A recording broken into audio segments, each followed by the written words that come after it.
kami ay angkas.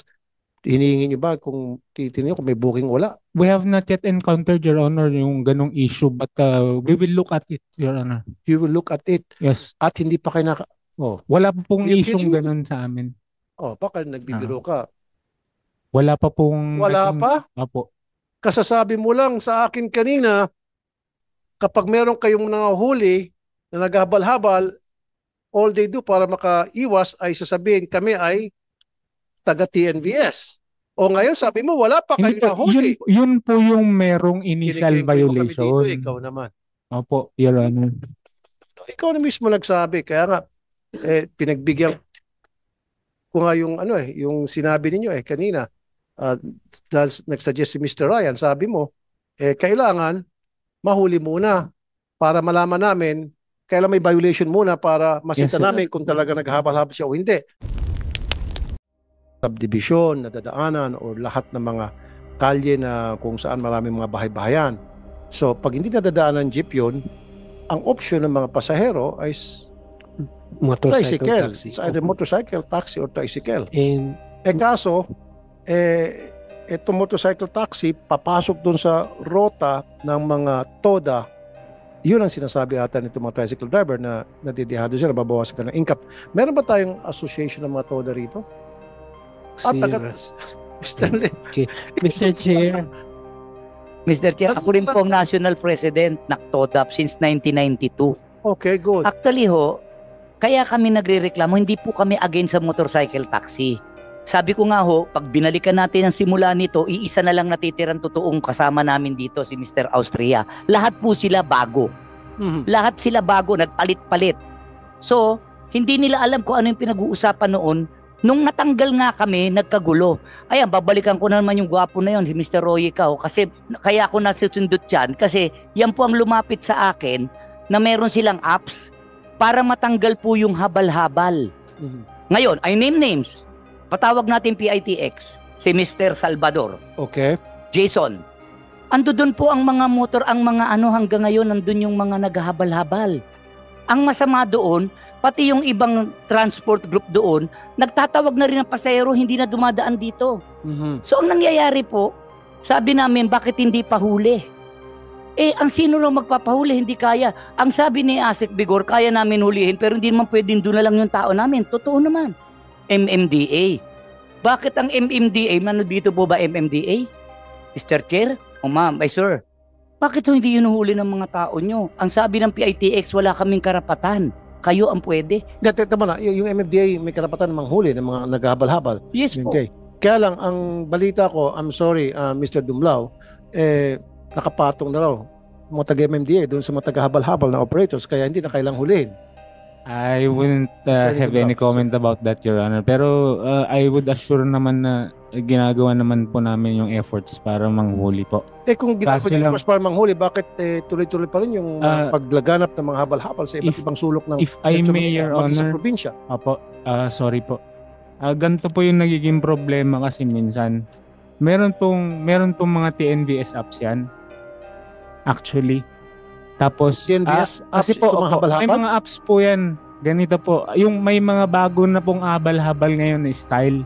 Okay. Hindi po tumatanggap na ng mga bookings yan. Ang gagawin nila, magtatawag ng pasahero. Pero meron silang TNVS, nakaregister sila. Kanina sila, wow, that's something new. So, itong mga habal-habal operator, nagtatawag sila ng mga pasahero. Opo. Pero nakaregister po sila. Pero nakaregister sila sa TNVS po. TNVS. Opo. Para pag nahuli sila, ipapakita lang po nila yung TNVS nila, hindi na sila kolorong. Okay. So, alam ba ito ng mga TNVS? Reconsidered po agad yung huli namin. Ano ba yun? Alam ba ito ng mga TNVS apps operators? I don't know, Your Honor, kung alam po nila na ganito po yung isang practice na ginagawa po. Actually po, or personal experience sa rider lang ito. Baka sa rider po.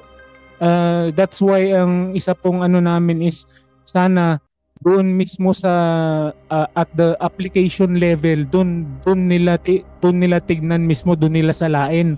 Kasi nakakapagpapasok po sila ng mga riders na talagang akala mo napakatino, pero kapag tumagal na sa inyo yan, hindi nyo alam, kayo yung ginagamit lang yung pangalan nyo, pero naghahabal-habal yung mga yan. Yeah, Ako po mismo, that makes sense. ako po mismo, inaalok pag nag-aabang ako pabalik, pauwi. So, alam mo, angkas. Okay, narinig mo. Maybe wala kayong kinalaman. Siyempre, din yung kinukondon yun dahil bawas din sa revenue ninyo. Naghahabal-habal, tatawag na pasahero, pero sila register sa inyo. Pag nahuli, papakita lang na sila ay member ng angkas. So, aware ka na may mga ganitong issue. And then, how do you screen your riders pagdating sa driver's license nila? Chine-check mo ba sa LTO na to make sure ito ay malinis ang record at walang violations, etc.? Sir, maraming salamat po, Mr. Chair. I think I have to admit that meron pa mga ibang mga pasaway na gumagawa po niyon. Pero we have certain algorithms in place na chine-check po yung online activity. Doon po na nakakahuli po kami. So, Anong ginagawa nyo pag nahuli nyo? binaban po yun. Okay. And we sent out regular mystery passengers to be able to determine also randomly kung meron mga nangyayaring ganun. So talagang malubhang paparusa yun sa app po namin. At ang nakakatakot po dyan, sila ay nagtawag ng pasahero, nagsakay at nagkaroon ng aksidente. Hindi mababayaran. Wala pong May insurance insurance. yun pag hindi po nakabooking. Opo. Okay. Dapat, pag nakakahuli kayo ng ganun, bihira kayo nakahuli, Atty. Dumlao, may nahuli kayo, anong ginagawa nyo? Anong parusa doon sa mga gumagawa ng ganun? Well, ang gagawin lang po dyan, sir, kung a-affirm po yung huli niya, magbabayad lang po ng fine. Magkano lang naman po yung violation ng franchise nila, yung breach of franchise Magbabayad ng nila. fine. Opo. Yun pong rider na nahuli. Hindi, sisibakin ng angkas, pero sa LTO, anong gagawin ng LTO? Anong parusa? Ay, Amin na MMDA pala, MMDA and LTO. opo, yung sa amin po, kung ano po yung corresponding penalty po nung violation niya, traffic violation, binapabayaran lang po pag na-affirm. Kayo po, Atty. Mendoza, peligro to. Dapat taasan yung multa. Yes, Your Honor. Breach of franchise po ang offense, so yung penalty is a fine po. Breach of franchise. Opo. So, Okay. fine. So, magkano yung multa doon? Magkano ano yung parusa? Ako, hindi ko lang ko memorize, Mr. Chair. Dapat taasan yung Sa MMDA, Mr. Chair, if I may, 2,000 po ata. 2,000 pesos Yes, sir. sa breach of Almost the same, sir. franchise. Siguro taas-taasan pa. Kasi delikado ngayon pag na-aksidente yung pasahero, hinabal-habal niya, hindi mako-cover sa insurance ng angkas. Halimbawa, for that matter, si Albert, Attorney Albert, Good morning, Mr. Chair. I'm Attorney Albert Sadili, the spokesperson of Lawyers for Commuter Safety and Protection. I would just like to add, regarding po sa pinag-usapan na ganito na may mga kolorum na habal-habal in relation to sa mga drivers na may TNVS applications na. So one of the practices po kasi na nangyayari is yung mga TNVS drivers na may pumasok na booking, minsan kinukonvince nila yung commuter na i-cancel yung booking kasi ang mangyayari po, kasi lalabas na hindi na siya nakapaloob sa booking na yon at yung, di ba, may commission ang TNCs sa mga booking, 20% I think. correct. So, ang mangyayari, yung entire amount ng fare is pag-uusapan na lang ni passenger at ni rider. So, that will also create a risk kasi nga, in effect, hindi na namomonitor ang journey na yon at hindi na makakover ng insurance in case may emergency na mangyari. So, yun po sana pong i-address sa mga TNVS companies, sa mga ganong practices na ginagawa ng mga riders nila po. And also, Mr. Chair, I would like to point out na I have personal knowledge on this matter because I am using po na TNVS services on a daily basis during my hearings kapag pupunta po ako because I find it convenient. So marami po ako mga nakikita po talaga ng mga concerns regarding dito po sa mga commuters. Yes, sir. Kayo po ay si Mr. Ryan Tanaman po from United Filipino Consumers and Commuters po. Yes, sir. Okay. Mr. Chair, gusto lang namin linawin po yung with regards to sa paghuhuli po dun sa MMDA, no.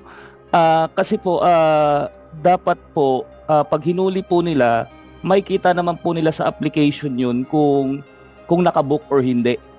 So kung ang nangyayari po kasi minsan hinahayaan lang po nila kasi nga po sinasabi nila na TNBS po ito or member po sila ng ng Angkas, Joyride. Pero doon pa lang po sa paghuli nila, makikita na po nila yun kung may booking o hindi. Kung wala po, automatically lumalabas po yun na ginawa nilang habal-habal. Oo nga So, pala. Okay. Attorney Dumlao? Yes, Your Honor. Kasi po sa Kasi nung ipapakita, sasabihin, TNBS kami, tingnan natin kung nakabook ba itong pasahero. yung Pag hindi nakabook, hulihin. yung sa application po kasi sa apprehensions po kasi, sir, ang system dyan, hindi ka naman po pwedeng mag-apprehend kung wala kang visible na violation. Let's say yung isang TNVS nag-park sa harapan ng isang mall na legally parked naman siya. Nag-offering yung kanyang services as habal-habal, although registered siya sa TNVS. Hindi po namin pwedeng sitahin yun. Sisitahin lang po namin yun kung meron siyang actual violation muna na initial. I think that makes sense. Tsaka pa lang namin Hindi makikita. naman pwedeng lahat ng tumatakbo dyan na parahin nilang parahin. Opo. Yes, Tingnan ko, Your ikaw Honor. ba'y nakabook ba yung pasahero mo? Opo. Hindi. So, Yeah, I think he's right. administrative violation po Mr. kasi. Only then malalaman pag may violation. Kasi hingin yung lisensya, hingin yung insurance, etc. Okay po, tama po Mr. Chair. Yun po, yung point po namin is kapag nahuli na po. And then, minsan yun nga po, pag nahuli, sinasabi na habal-habal sila, ay na member sila ng TNBS, pero minsan walang booking na nakikita po. So, Doon ginagawa po- niyo ba yun, Attorney Dumlan, ng inyong mga tawag sa MMDA, maging sa LTO, na kapag nahuli, tulad sinabi mo, halimbawa, illegally parked, so tihingin lisensya, titingnan yung, pag sinabi niyang kami ay hindi naman habal-habal, kami ay angkas, hinihingi niyo ba kung titingnan niyo kung may booking wala? We have not yet encountered, Your Honor, yung ganong issue, but we will look at it, Your Honor. You will look at it Yes. at hindi pa kayo Wala pa pong You issue kidding me? ganon sa amin. baka nagbibiro ka. Wala pa pong... Wala pa? Apo. Kasasabi mo lang sa akin kanina, kapag meron kayong nangahuli na naghabal-habal, all they do para makaiwas ay sasabihin kami ay taga TNVS. O ngayon sabi mo wala pa Hindi kayong po, nahuli. yun po yung merong initial Kiniklaim mo kami violation. dito, ikaw naman. Opo, Your Honor. Ikaw na mismo nagsabi, kaya nga pinagbigyan ko nga yung yung sinabi ninyo kanina. Dahil nagsuggest si Mr. Ryan, sabi mo, kailangan mahuli muna para malaman namin kailan may violation muna para masita Yes, sir. namin kung talaga naghabal-habal siya o hindi. So kinampihan kita doon. Ngayon, binalikan kita. Kung meron na kayo nahuli, sabi mo, wala pa kayo na-encounter na gano'ng situation. Well, I am not aware, Your Honor. Baka mali lang po ako dun sa pagkakabit. Bakit mo I am not naman? aware. Sa inang galing, sa bibig mo nang galing yon na kapag hinuhuli, nakakahuli kayo mga naghabal-habal, ang ginagawa nila, ipinapakita lang nila yung kanilang ID or whatever na sila ay member ng TNVS or member ng Angkas. Kaya sa'yo galing yun. Ayun, Kaya yun po sabi ko, yung this is something new. yun po yung sinasabi ng mga ng something na enforcers. hindi ka masyadong familiar unless gumagawa-gawa ka ng istorya. Pero yung I'm sorry, Your Honor, siguro na-misquote ko lang siya. No, walang na may misquote dito. Ikaw mini-misquote mo sarili mo, siguro. Hindi, sir. I Kaya lang, apologize, Your Honor. Hindi nga, sir. So, anong patakaran ninyo kapag nakakahuli kayo? At tatanungin ko sa inyo, ilan lang mga insidenteng meron kahuli kayong habal-habal na nagpakilala na member ng Angkas o Joyride at chinek nyo kung talagang totoo sa pamagitan ng booking. Meron ba kayong ginawa niyan? Sabi mo, hindi pa kayo Yung- naka-encounter. Then kung gano'n, tama yung mga natatanggap ko mga impormasyon na patong ang ilang mga taga-MMDA sa mga habal-habal na yan kaya hindi sila pinanguhuli. Doon po sa data, as to the data, Nanginginig kung ka, ilan sir, lang. nanginginig. Hindi po, Yan ang Your Honor. mainit na tubig. As to the data, Your Honor, hindi ko po kabisado kung ilan o kung ano na yung mga nahuli. Well, sir, alam mo naman maghihintay tayo rito, Attorney Dumlao. Sana lahat ng mga data na possible na alam mo magiging topic at itatanong sa iyo, dapat alam mo. Tapos dapat hindi ka nagbibitaw ng mga salita na something na you're not really familiar with. I apologize, Your Honor.